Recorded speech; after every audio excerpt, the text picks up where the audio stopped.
So what I think is that if they treat this as a small property crime, what is going to stop them from tearing down or vandalizing other statues or churches across the U.S.?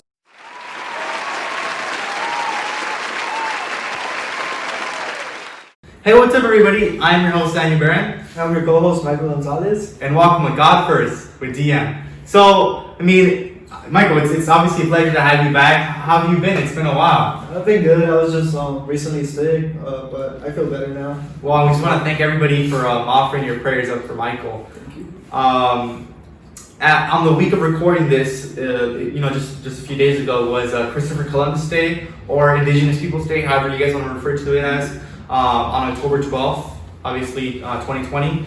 On that day, a small group of activists defaced a statue of Saint Junipero Sera in San Rafael, California, on private property.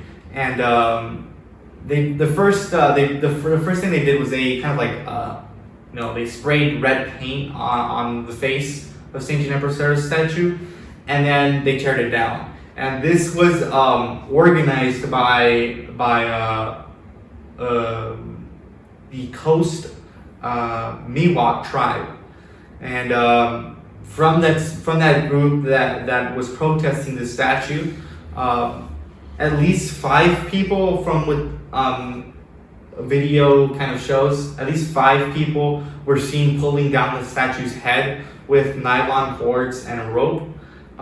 Police were able to arrest the people that did this. They arrested 5 women actually in connection with this incident, and they were charged with felony and vandalism. So that's what happened. The purpose of this video is who is Saint Junipero Sera, and what should we do as Catholics? So Mike, do you want to tell us a little bit about who Saint Junipero Sera is? So here's some facts about Saint Junipero Sera, and if you guys didn't know. So he was born in November 24th, 1713 in Mallorca, Spain. However, he was also baptized on that same day because he was born gravely ill. So a lot of his parents, or like people that were like taking care of him, like they didn't really expect him to live that long. But it's a miracle because he ended up living till like 70 years old, and that's during that time, not many people would live that long. Yeah, definitely. Mm-hmm. And he gave up a comfortable life as a beloved priest and professor to come to the Americas to spread the gospel to the indigenous people living here who had not known about Christ or the gospel about love and acceptance. And he also started 9 missions here in California, between San Diego and San Francisco, to evangelize the Indians or the natives here in California. And as you know, San Diego de Alcala, San Carlos Borromeo, San Buenaventura, those are some of the missions that he established and helped out. And he was also canonized on September 23, 2015, so about 5 years ago, at the Basilica of the National Shrine of the Immaculate Conception in Washington, D.C. And that's a little bit about him. If you guys want to learn more, obviously you guys could search him up on Google, Catholic News or Church Pop. Yeah, we're talking about someone that, like how you said, left a very comfortable life, in Europe, to become a missionary. Became a Franciscan, become a missionary, and come to the New World, and really, share the gospel, share the faith. Something very admirable to leave a comfortable lifestyle to go to the unknown, basically. Yeah, so now we're discussing about who Saint Junipero Sera was. Now tying this back to the protest itself. Remember, the protests were led by the Coast Miwok tribe.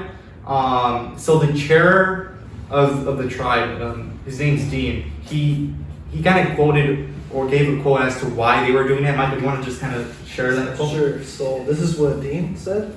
This is a continued reminder of the impact of colonization and genocide of our people. Okay. So, based on reading that, their purpose for tearing down the statue of Saint Junipero Sera is because it reminds them of colonization and genocide. I wouldn't necessarily call it genocide, but that's a video for another day for my end. Because it wasn't purposely, they weren't purposely killing it. It was because of, the infectious diseases that they carried through no fault of their own. They didn't have the immunity for it. Also, it's kind of ironic because Saint Junipero Sera, he actually did the total opposite. He would help out the natives, and he would obviously provide them with shelter, food, and he was totally against the abuse of the Spaniards. So, like, tearing down this statue of him, it's kind of ironic. Yeah, because he totally did the opposite of what these people are protesting. Yeah, and I guess what I'd say is for anyone that holds these views, look at the saint's life. Look at Saint Junipero Serra's life, what he wrote about the people, what he did, and then maybe your mind's gonna be changed a little bit, right? So obviously this happened in San Rafael, California. The Archbishop of San Francisco, his name is Archbishop Salvatore. He had this to say, Michael. About the acts that happened. This kind of behavior has no place in any civilized society. While the police have thankfully arrested 5 of the perpetrators, what happens next is crucial. For as these are treated as small property crimes, it misses the point. The symbols of our faith are now under attack, not only in public property, but now on our own property and even inside our churches. Michael, what do you have to say? What do you think about that quote from the Archbishop? So what I think is if they treat this as a small property crime, what is going to stop them from tearing down or vandalizing other statues or churches across the U.S. or not just the whole U.S. but across the whole world? Yeah, you're right about that. Because even the Archbishop says it misses the point, right? And it says, obviously our faith is, like how he said, our faith is now being under attack not only in public property, but now it's being attacked also in private property, in the churches themselves. So I think that's you're right. You're right about that. Okay, so the next quote is: we cannot allow a small, unelected group of lawbreakers to decide what sacred symbols we Catholics or other believers may display and use to foster our faith. This must stop. So what do you think about that? The Archbishop is totally right about that. Why would we let people that aren't Catholic, that don't believe in what we believe, tell us what we can have in our churches and what we can't have? What images we can't have and what images we can have? What statues we can have and what we can't have? That just doesn't make sense. As Catholics, we should be in control of what we have in our churches, not people that are against the church or don't believe in what the church believes in or aren't Catholic. I think this very last quote that we're going to share of what the Archbishop said is also very interesting. Attacking the symbols of the faith of millions of Catholics who are as diverse in ethnicity as in any faith in America is counterproductive. It's simply wrong. What do you think about that? So what I think about this is like how in the quote it mentions like it's diverse, and even as our church describes itself, it's universal. It's not just based on one certain race. It's not based on just certain people. Because if you think about it, the demographics. Yeah, the demographics. The demographics in the U.S.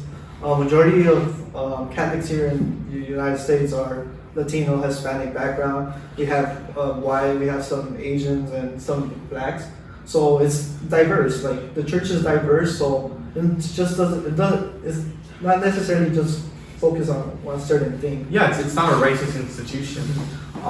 And with that, I just want to say, don't be historically biased. Just because you've been conditioned or learned to learn something a certain way, don't look at the opposing view. Just because you believe that Saint Junipero Serra is this evil colonizer or whatever labels you want to give to him, don't be, like I said, biased and look at the writings that he wrote. And that's the same with any saint that you may oppose, or the church for a matter as a whole. So just do your part and do the research and before you come up with your own claim or with your own statement like that. You're entitled to your own opinion, but once again, you're not entitled to your own facts. Yeah.